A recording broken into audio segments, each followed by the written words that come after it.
Well, it's great to meet you. I appreciate you taking a minute to talk about your music and and I just thank you for joining me. I appreciate it. Thank you for asking. You bet. So before we get in to the show that's coming up and the work that you're doing, I want to know first and foremost, 5 years ago, this pandemic was raging, so many unknowns. It ripped through the musician world pretty hardcore. How did you make it through the pandemic, and how has it subsequently influenced the way that you approach music and life today? Um, so I was not able to work for 6 months approximately, and then I was very lucky to get opportunity to quarantine and work in Norway, the neighboring country to Sweden, and also work with a theater or music theater project where you just rehearse, and then after some months present the work. So I felt very privileged. But still, the 6 months without any music was really a very strange experience because I've been singing regularly since I was 10 years old. Yeah. And then suddenly not singing, just I think my body got shocked because my pulse, I could feel it was higher. So I was getting really stressed without, singing and having music and instruments around me. And so I think maybe I underestimated how strong of a force or power and physical experience music is. Um, yeah. When I look back at it, I'm not like, wow, that was nice. Yeah. It was not, yeah. And how has it affected me um after? Um, I mean, I've always been grateful to be able to do this. I've never, even though I underestimated the physical aspects and also maybe my well-being. I've never taken music for granted, and it's always hard work to do it. Um, so um, yeah, I'm grateful. I'm as grateful as I was. I noticed that it's more difficult now, and I don't know if it's due to pandemic or political instabilities. But yeah, flights are more expensive, fees are lower. Uh, yeah. Yeah. I get it. So you got a big show tonight at the Park Avenue Armory with Tomeka Reid. Talk to me a little bit about this show, how it came about, how you feel about it. So I'm looking forward a lot. Um, um, we played with Jason Moran and the Trondheim Jazz Orchestra, which is a an orchestra that has different members each project. Um, and some core members from the city of Trondheim do reappear. But that this was a project with Jason's music and Jason Moran himself playing. And yeah, we had made some concerts and a recording, and then he asked if I would like to sing at his. He has a curated program, this artist studios, and of course I would have. I said yes to that. I Yeah. was very happy, and yeah. So today I will be presenting my solo work. I did presented the first time in New York 2016 at Roulette, and now almost 10 years later, I will present it again. And things have happened, of course, and yeah, so I will be doing that for a little bit more than half an hour, just a cappella without any instruments, and then sing with Tomeka Reid, whom, yeah, she means a lot to me as a person and a musician. I've known her a long time.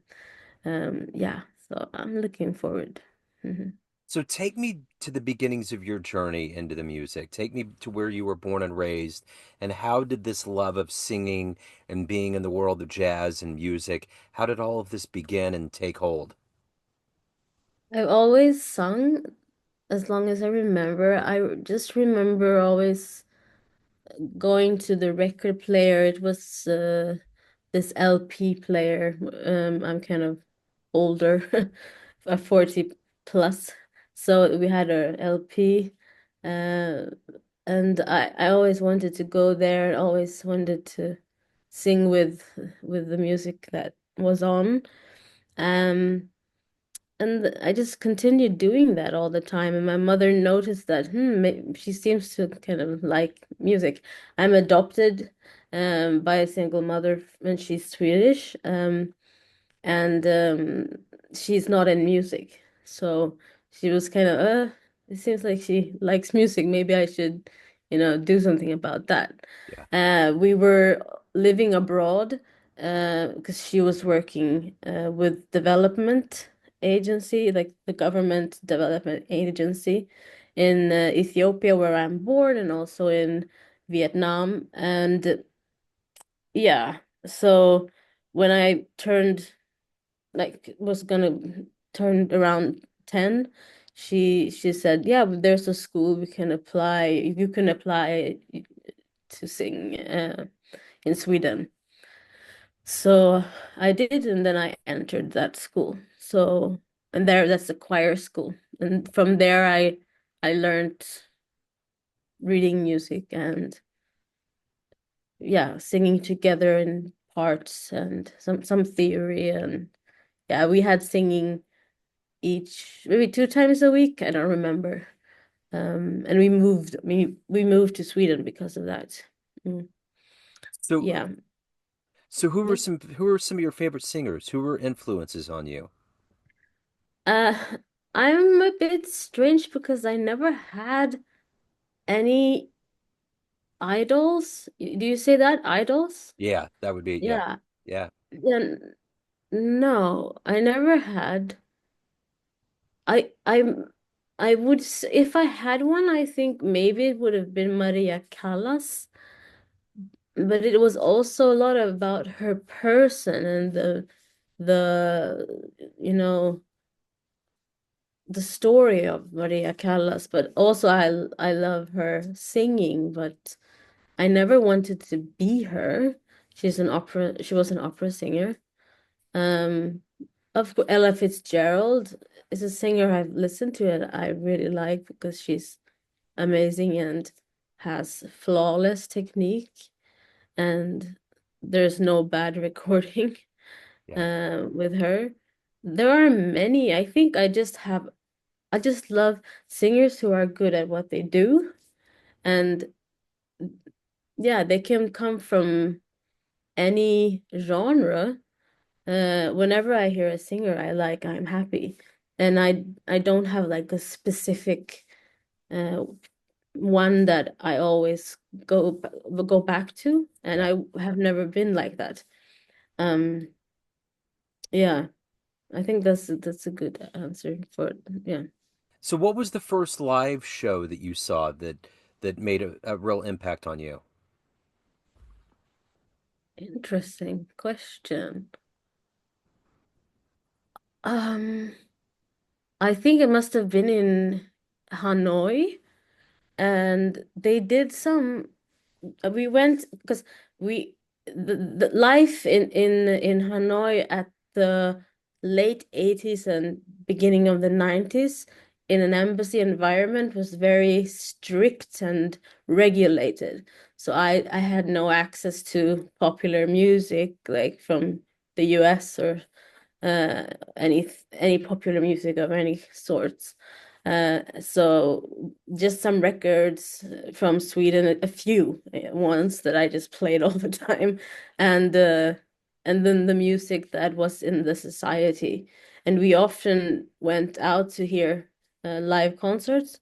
I remember they were doing something with kind of uh puppets or something in the water, with these traditional instruments as well, and they were kind of a theater with these paper puppets that was really colorful and amazing, and then the music to that, and the I don't want to generalize a country's music, but just because of time, I'll just say that the music from Vietnam is very complex and it has a lot of kind of glissandos and quarter tones and yeah. So that that made an impact. Yeah. So talk to me a little bit about why what do you like the best about being a professional musician? What gets you up every day? What motivates you to create and to be a part of this music? Um, I love music. It's just um it's so difficult to pinpoint why it's so important because I dedicate my whole life. Like I travel all the time. I don't have children. I I music is really my life. And I think I like inside of the world of music, one needs to kind of put away all political opinions or differences one might have between between oneself and others, and collaborate and create music. And this is a really, like, you need to use all your brain power and all your emotional power, and it's a team effort to do this art form. um that it's a very strong um and powerful uh thing. um so I guess that might be it. And yeah, it's an abstract thing, so it's kind of difficult to verbalize because it Sure. doesn't have to do with the words. Yeah.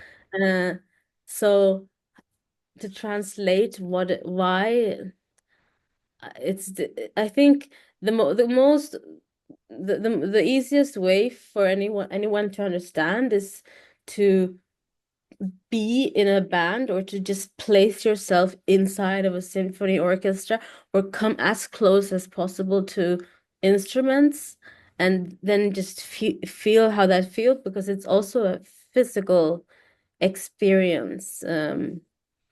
Yeah, So difficult to answer. yeah, no, I get it. No, you did great. Yeah, and I'm curious, being in New York, being around these heavy musicians, how strong do you feel like the jazz community is here in America in 2025? Oh, I feel it's very strong. Yeah, Um, my friends, I'm not gonna name any specific person, but I have a lot of friends from here, um, say that it's more and more privileged people who do jazz. And because you have to go to the university, it's become an academic, um genre. And that's sad, I would say. But the quality, I mean, is very good. I have been to concerts in New York, and it's very good quality. Um, and in Europe too, the European jazz scene is big, yeah, and yeah. So it's not something that's, dead yeah. uh, at all. Oh yeah. Yeah. No, I know that's right. So Mm. why do you love this music that we call jazz? Um, I I do many different kinds of music, Sure. but I'll answer why jazz was something that appealed to me. And mainly the first I did classical music, because of the choir school, and that was the natural, closest genre. And the environment in Sweden where I was very, very, and is still, but even more so then, conservative. And I was the only person of color. Like everyone is like really blonde, and if they are brown hair, they color themselves blonde, like really blonde. So I just didn't fit in, and they had never like met anyone like me, and it was not working socially. So I changed to something else. I wanted to try something else. I went listening to records and yeah, found jazz. And what appealed to me was that there was an evolution and a forward thinking. Uh, one could express oneself freely and take freedom. Improvisation was incorporated and still an active thing. Like in classical, that's a long time ago. It was yeah, and the rhythm aspect also, that is a rhythmic music. So the rhythmic virtuosity uh, as well. Um, and I didn't feel there were any limits. I know that there are like big schools and dogmas and yeah, yeah, many rules. But for me, I don't see it like that. I see it as a free art form. So everyone out there has a perception of you, family, friends, fans, everyone that knows you, but you run the show. What's your perception of you? Who do you think you are? I think I am an international person and open-minded person as well. Few things surprise me because I grew up in three continents before I was 10, and I the US, the bigger cities in the US is very nice uh to be in for me because no one seems to bother, like care. Yeah. Like Yeah. I can just walk and there's no issue. I can go in a store and there's not an issue. Yeah. And yeah, I can blend in. Where's the most comfortable place that you've been on the planet that you've either lived or been to where you just feel totally comfortable? Yeah, I would say bigger cities in the US. Okay. Okay. I remember when I went to France, when I went to Paris, I actually was over there during 9/11. There just seemed to be, and I've been to big cities in America. There just seemed to be a different way. There just seemed to be more of an accepting culture that happened over there. Um, Not for people who look like me. Really? Because I saw more diversity there than I have in most. Maybe it's changed, but at that It's time, diverse, it's diverse, but they treat people differently. okay, And that, I mean, of course, that's the case here too. If you come to like a certain specific room, like if you're in yeah, a specific environment, but sure, just walking around, and if I would go into a store in Paris that's a fancy store or something, they would keep an eye on me. gotcha, gotcha, okay, If I do that here, they don't care. yeah, yeah, Um, but I mean, the culture is different here. I feel I'm a European, but I feel very free, and especially in university environments. And that can be in Baltimore, for example, in Peabody Institute. Or you call it Peabody Institute? yeah, yeah, Yeah. yeah, But yeah, we did something. I was part of a recording there. And yeah, there it just was no racism and no like difference between anyone, and everybody looked different from each other. And and it reminded me of the way I grew up. And that was an American school in Hanoi okay, that I went to. And that was a very good school. And the children was all different. So, yeah. So let me ask you this: if you could get into a time machine and go back in time and see one jazz show, where would you go? hmm. Oh, you mean like one I have never seen? Yeah, that you've never seen, just a dream show. Oh, Charlie Parker. Okay. So you need to come to Kansas City. Oh yeah, he was from there? Uh-huh. Yeah, it's where he was born and raised here. Yeah. Oh, I didn't know. Okay, see? There we go. So Yeah. you got a free dream ticket to Kansas City. Yeah. No, he's a big source of inspiration, and yeah, he's an idol, Yeah. and he also combined classical with jazz and had, an ear for contemporary classical Western, yeah, Yeah, music. he was So, really good at mixing those worlds up. So mm. Clint Eastwood made a movie, and it talks about his birth in Kansas City and migration to New York and how his career kind of evolved that way. So that it might be a good movie to take a look at. But yeah, we got a week here in August during his birthday where we celebrate the whole week, and all of the clubs here celebrate his music. And I mean, birds everywhere. We got a statue down on 18 and Vine, and his Oh, echo is just absolutely thunderous here in Kansas City. wow. So it's Yeah, I good. must come and I must see that Yeah, movie. absolutely. No, that would be great. Yeah. Mm. So have a wonderful show tonight. And from what I see, your latest album was in 2024 with Oceanetti, correct? Yeah, but also with Alexander Hawkins, we did a duo. I think Okay. that is even more Okay. recent. Okay. At Intact Records, Okay. the Swiss label. Yeah. Okay. So where's the best place for people to pick up your music, to support you, to find out where you're at live? Where would people go? Oh, yeah. I'm not very good at self-promotion, and many of the records that I'm in, you can't find them because maybe that's the group name, Sure. and then they're not registered on my name. Um, so I guess following me on social media. Okay. I don't always post there, but I shall get better.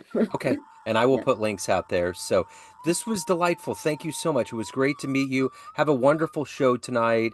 And it's been a joy. I look forward to profiling you on the program. Thank you. Thank you Yeah, so much.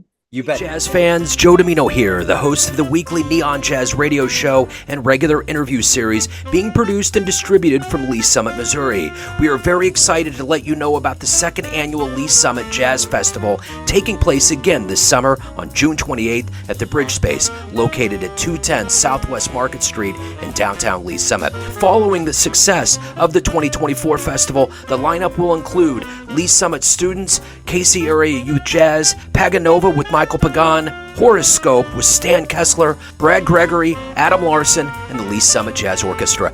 There will also be food trucks and vendors to round out a day of celebration. Early bird tickets are 2 for $30, and all details can be found at lsjazzfest.com. We can't wait to see you there.